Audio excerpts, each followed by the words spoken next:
Hello, this is part of my daily videos on my black soldier fly larva. I am about to feed them. I gave them some pond sticks for koi fish because I ran out of prepared food. If you're curious if they'll eat it, yes, they'll definitely eat it. This is just my small section of black soldier flies. If you look in my other video where you see a red or blue bowl, that's where most of mine are. So,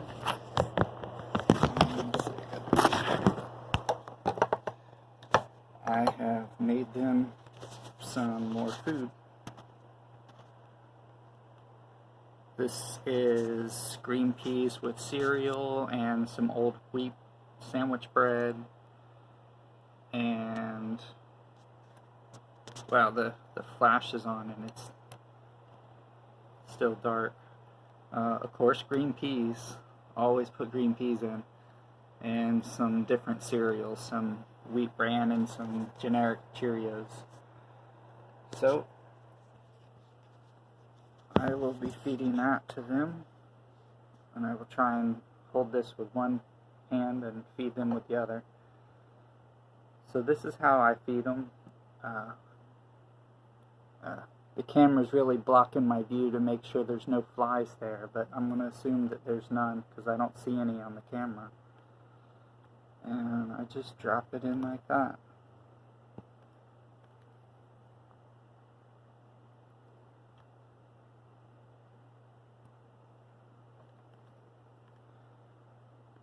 Go away, fly.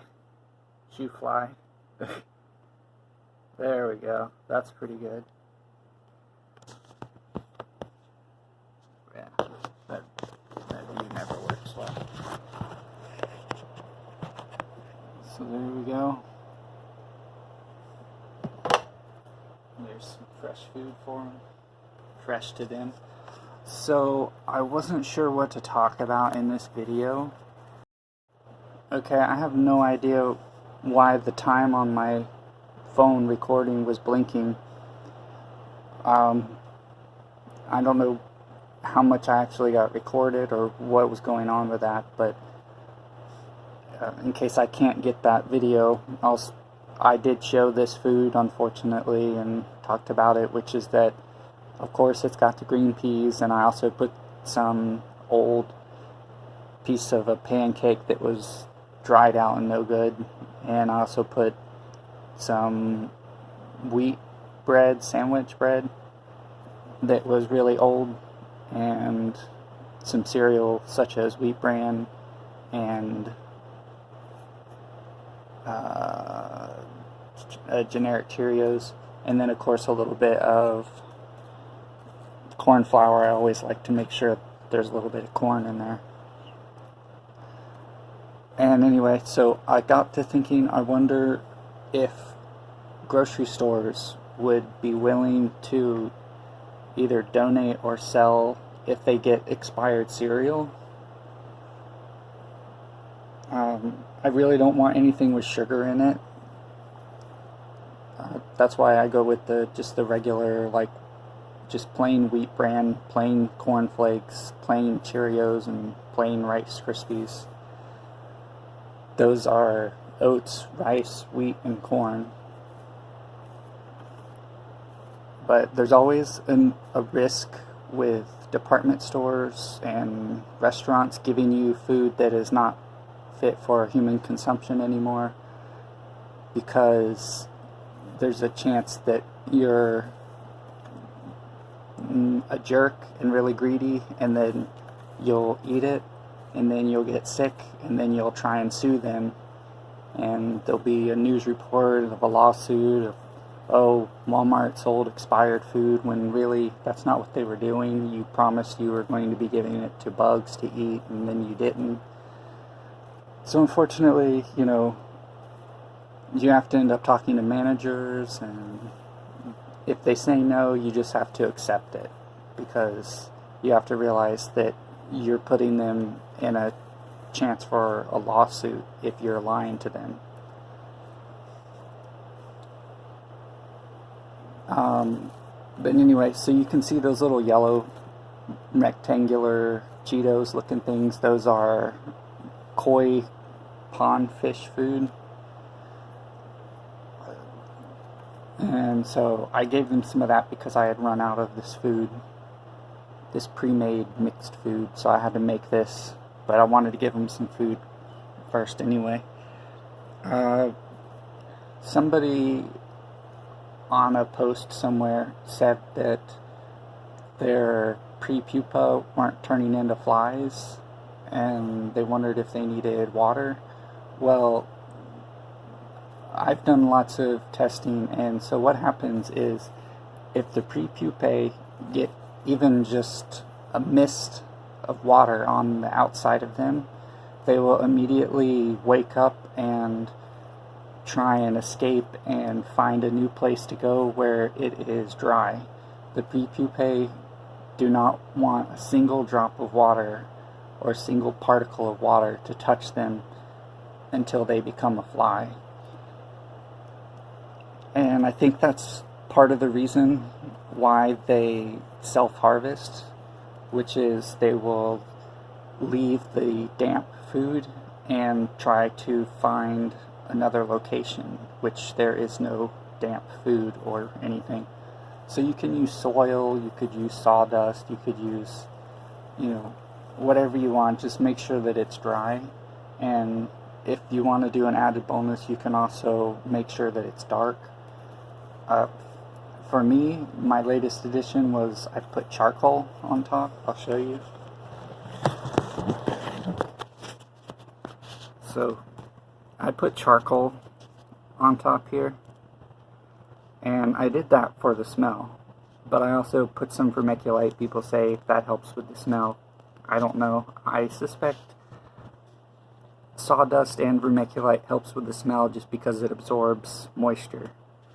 But charcoal helps by absorbing anything, any kind of gases or anything of nutritional value. People use it for snake venoms and poison to get that out. They use it to purify air, to get air particles and gases out of the air and stuff. They use it for purifying water to drink. So activated charcoal is by far the best, but regular charcoal isn't that much worse. The more surface area you have, the more it can absorb.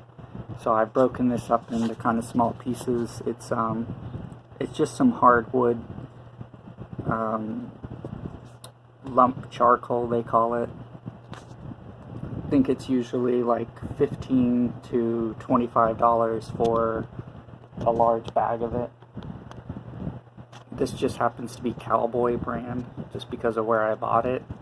But as long as it just says, like, lump charcoal. Alright. And there's some empty, you can see, like that is an empty pupa casing. And so what happens is when the black soldier fly emerges from the pupa, the head where the pre-pupa was, which, it becomes the pupa. Anyway, the head of it comes off, and then you're left with a hollow pupa thing. I've saved a lot of them, empty ones, and ones that I think are empty. And what I do is I put them in a Ziploc bag, and I keep an eye on them because I've had either from bad sorting or misidentification.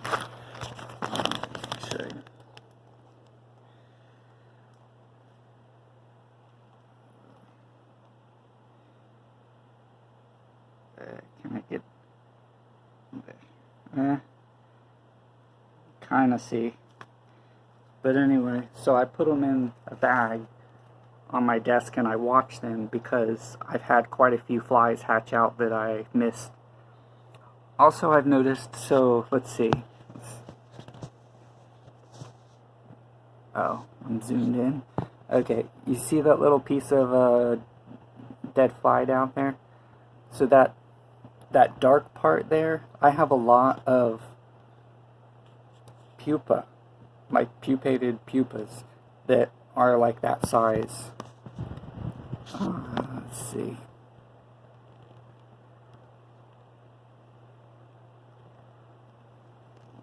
Where is it? So there's this piece. Yeah, okay. So like right there, there's one, but I have smaller ones too. Ones that are even smaller than that. And I think what happens is when the larva accidentally, crawl up here and would end up in there, I think what happens is when the larva runs out of food, let me put this back up here. When the larvae run out of food, I believe that it kind of acts like superworms, where they will go ahead and turn into a prepupa and pupate. That's my theory. I don't know if that's a fact. I know when people are raising mealworms, what they'll do is sometimes they will discard or feed off any deformed or mutated beetles so that they don't reproduce the genetics, and they can take maybe the small, I think they're called pupa also for mealworms. They'll take the small ones of those and go ahead and feed those off too, because they'll become smaller beetles in order to maintain genetics of larger mealworms and larger beetles, which probably have the potential of more eggs, but for sure the bigger they are, the more food each individual one's worth.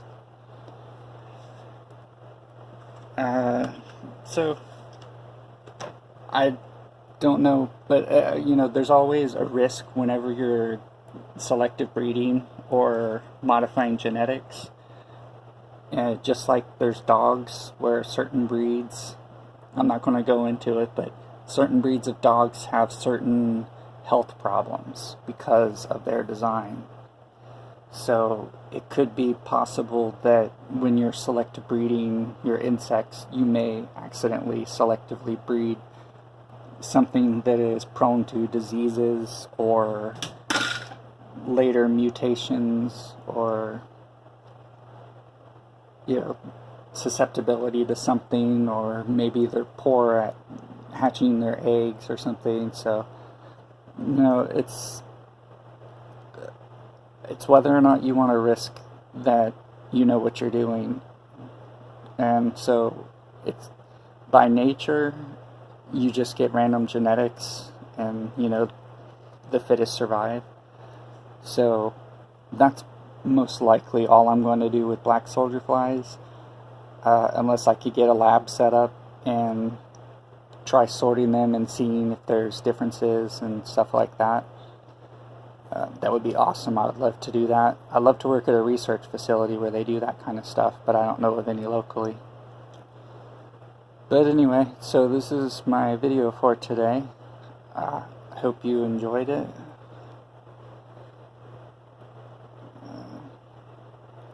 I'm using my normal camera app, so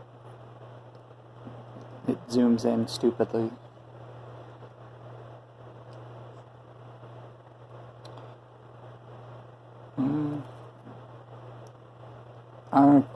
I did see a video where they were feeding them dry food, and they say that there goes my voice for the video.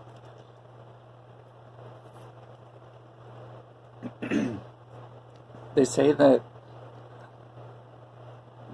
they need moisture in the food, that it's best not to give them dry food, and that the way that they eat, they basically scrape the food. So they're like shaving off parts of the food, and then they're, I guess, chewing or swallowing that.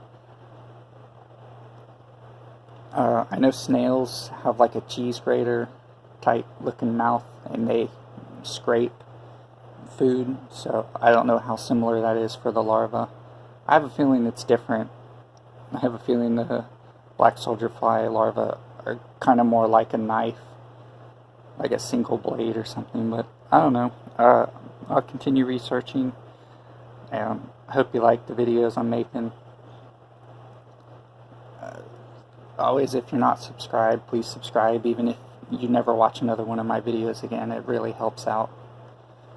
Alright, and as always, any requests or questions, just leave them in the comments on YouTube. Thanks. Oh, also, I'm working on changing the logo on YouTube. It's gone through like 3 changes today, and it still looks really bad, but I'm getting there. I have to change the colors and a lot of stuff, but I'm trying to make it show black soldier fly eyes, and then code in the middle with a secret message. It's not really secret, but just for fun, for anyone that wants to go through the trouble to decode it. Alright, later.